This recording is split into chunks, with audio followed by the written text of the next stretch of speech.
오늘은 데살로니가 전서 1장 8절의 말씀을 함께 나누겠습니다. 본문 말씀을 제가 읽어 드릴게요.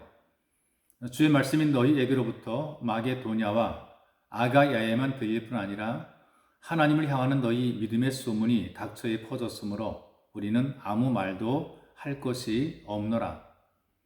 이 본문 말씀으로 믿음의 소문이라는 제목으로 함께 은혜를 나누려고 합니다. 발 없는 말이 천리를 간다는 속담 있죠. 그 사람의 입을 통해 전해지는 말이 얼마나 빠르게 퍼지는가를 알려주는 재치가 있는 그 우리의 속담입니다. 좋은 소문만 퍼지면 얼마나 좋겠습니까? 그런데 나쁜 소문이 훨씬 더 많아서 소문을 들을 때마다 우리는 주의 깊게 생각을 하고 들어야 합니다. 이 본문의 말씀을 보게 되면 그 배경이 이렇습니다. 그 사도 바울이 두 번째 전도 여행을 떠나게 되는데 그 속에서 자기가 첫 번째 전도하면서 세웠던 그 데살로니가 교회의 소식을 듣게 되는 것입니다. 마음속에 아쉬움 많은 교회입니다. 좀 더 가르쳐주고 좀 더 정을 좀 베풀었으면 좋을 텐데 그러지 못하고 아쉽게 떠나온 그런 교회지요. 그런데 그 교회가 가슴이 벅찰 정도로 믿음이 좋은 소문이 각처에 퍼졌다라는 소식을 듣게 된 것이죠. 그 당시 교회들은 참 어려웠습니다. 외부적으로는 정권의 박해를 받고 있었고 내부적으로는 이단의 미혹이 있었던 그런 시기였습니다. 신앙생활 한다는 것이 참으로 어려웠던 그런 시절이지요.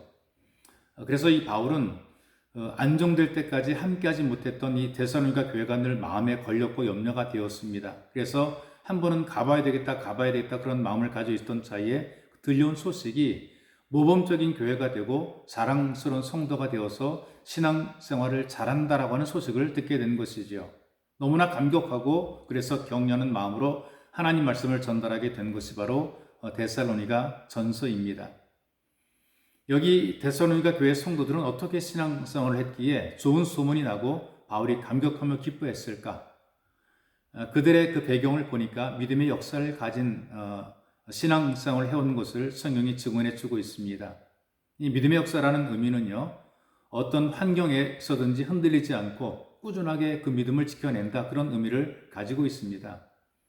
어려움들이 만들어지게 되고 생명과 재산을 위협하는 박해로 압박을 받게 되고 그리고 세상의 재물과 신분과 지위와 명예를 유혹을 해도 그런 것이 흔들리지 않고 꿋꿋하게 예배자로 자리를 지키는 바로 그 믿음의 자세, 이런 믿음을 통해서 그들의 역사가 모든 사람들에게 증명이 된 것이죠.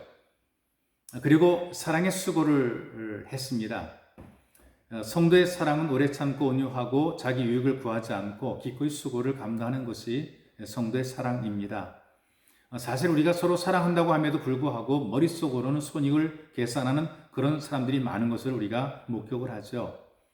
또 어떤 모임 속에서라든가 어떤 관계 속에서 나보다 당신이 더 많은 수고를 감당하라 이렇게 이야기를 하는 경우들이 있습니다. 그래도 의리가 있으면 좋은 사람들끼리의 사랑은 얼마든지 감당을 하려고 합니다. 내가 좋아하는 사람이니까 기꺼이 사랑의 수고를 감당하려고 하죠. 그런데 여러 부류의 사람들이 모인 공동체를 위해서 사랑의 수고를 감당하는 것은 결코 쉬운 일이 아니죠. 내가 아니더라도 누군가 나서기를 바랍니다. 그런데 이 데살로니가 성도들을 보니까 주님의 교회를 위해서 기꺼이 이 사랑의 수고를 자기들이 서로 감당해 낸 것입니다. 이런 것들이 사람들에게 알려지고 증명이 된 것이지요. 그리고 세 번째로는 소망의 인내를 가지고 있었다는 사실입니다. 사람들은 나름대로 소망을 품고 살아가죠.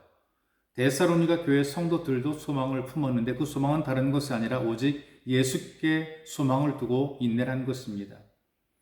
예수님이 오신다고 말씀했거든요. 그런데 오신다는 예수님께서 오시지 않고 주변에 함께 하던 신앙인들이, 동료들이 박해를 받고 순교하게 됩니다. 교회는 위기 속에 빠집니다. 그래도 예수님께서는 오시지 않으셨습니다. 바로 그때에 이단과 거짓 메시아가 나타나서 미혹을 합니다. 그런 신앙적인 위기 속에서도 미혹되지 않고 인내로 잘 견디고 있었다는 사실이죠. 이런 이 데살로니가 교회 성도들의 신앙의 모습이 보는 사람, 듣는 사람 모두에게 감동을 줬던 것입니다. 그리고 격려가 되었던 것이죠. 지금 이 시대를 살고 있는 여러분들의 신앙의 모습이 주변 모든 사람들에게 위로가 되고 격려가 되시기를, 그리고 같은 예수 가족들에게 큰 위로와 격려가 되시기를 주님의 이름으로 축복합니다. 살아계신 하나님, 우리 믿음이 비굴하고 초라한 믿음이 아니라 당당하고 자랑스러운 믿음이 되게 도와주시고, 우리 믿음이 아름답고 귀하게 증명이 되게 하시고 사람들에게 위로와 격려가 될 수 있도록 은혜를 더하여 주옵소서. 보배로우신 예수님의 이름으로 기도하옵나이다. 아멘.